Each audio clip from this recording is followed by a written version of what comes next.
Hello दोस्तों, बैटरन्स नमस्कार। मैं दीवान सिंह। हम आपको बताएंगे कि जो सिंगला साहब वाला जो केस है और उसका एफिडेविट जो पीएनबी ने दिया है उसकी रीडिंग हमारे एडवोकेट अच्छी तरह से कर रहे हैं। मेरी सीवाराम जी से बात हुई और क्योंकि वो सुप्रीम कोर्ट के वकीलें ज़्यादा जानते हैं, हम बहुत सी चीज़ों कम जानते हैं। सबसे पहले तो मैंने उनको फ़ोन किया था एक सूचना देने के लिए। मैंने सुप्रीम कोर्ट की साइट पर देखा कि 3/9/2026 एक मिसलेनियस डे का हियरिंग का डे है और बाद में कोर्ट ने उसको 2/9 को भी मिसलेनियस डे में डाल दिया, यानी 2/9 को और 3/9 को दोनों के दोनों मिसलेनियस होंगे। और आगे दे रखा था कि 3 तारीख को जो केस होंगे रेगुलर हियरिंग के वो 9 और 10 को होंगे, लेकिन 2 का कोई जिक्र नहीं था। इस कन्फ्यूजन को मैं क्लियर करना चाह रहा था सीवाराम जी से। मैं सर ऐसा डला हुआ है, तो उन्होंने सुप्रीम कोर्ट की साइट पर देखा, उन्होंने बोला दीवान सिंह यहाँ तो कुछ है नहीं। तब तक मैंने वीडियो ही बना लिया था। मैं अपने कंप्यूटर पे जब गया देखने लगा तो पता चला कि उसको डिलीट कर दिया गया है।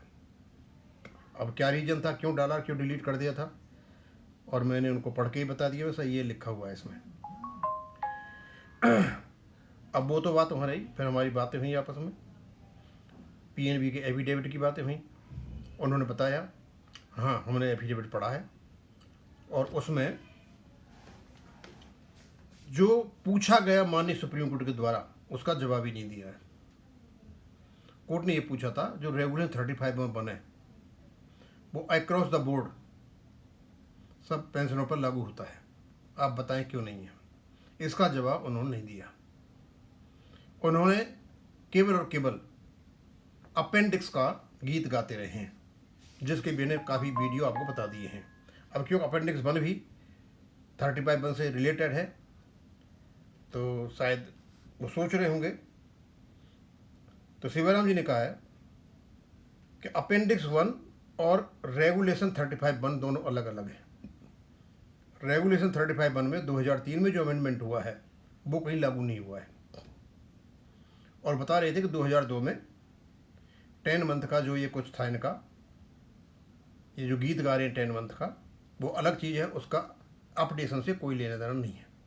वो इन्होंने अपेंडिक्स 2 में गलत डाल रखा है, अपेंडिक्स 1 में सीरियल नंबर 2 पर गलत डाल रखा है, वो 35/1 का पार्ट ही नहीं है। तो ये तो बहुत बड़ी मजबूती वाली बात है। वो कह रहे थे कि रेगुलेशन 35(1) में केवल और केवल पेंशन अपडेशन है। कोर्ट ने वही पूछा है कि उसको क्यों नहीं लागू किया, और उसका इन्होंने कोई जवाब नहीं दिया है। बता रहे थे हमारी पूरी तैयारी है और भी माननीय सुप्रीम कोर्ट के कुछ जजमेंट्स वगैरह वो हमने लगा रखे हैं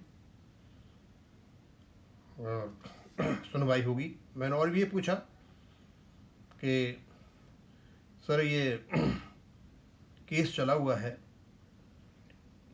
तो क्या ऐसा हो सकता है कि ये वहाँ तक खिंच जाए कि जब बेंच ही चेंज हो जाए, और अब नहीं हो सकता, ये बहुत आगे जा चुका है।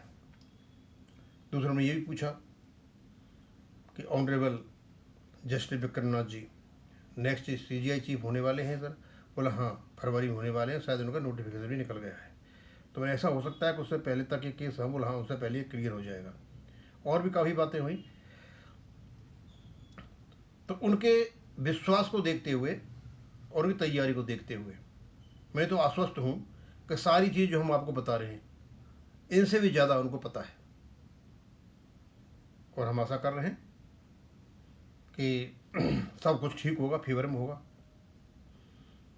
और सारी बातें होती, बहुत सारी बातें होती हैं, बताई नहीं जाती, लेकिन इतना हम आश्वस्त हैं कि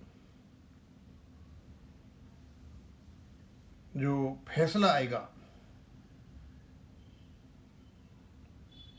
100% अपने फेवर में ही आएगा, क्योंकि इन्होंने 35(1) का जो अमेंडमेंट हुआ था उसको लागू ही नहीं किया है।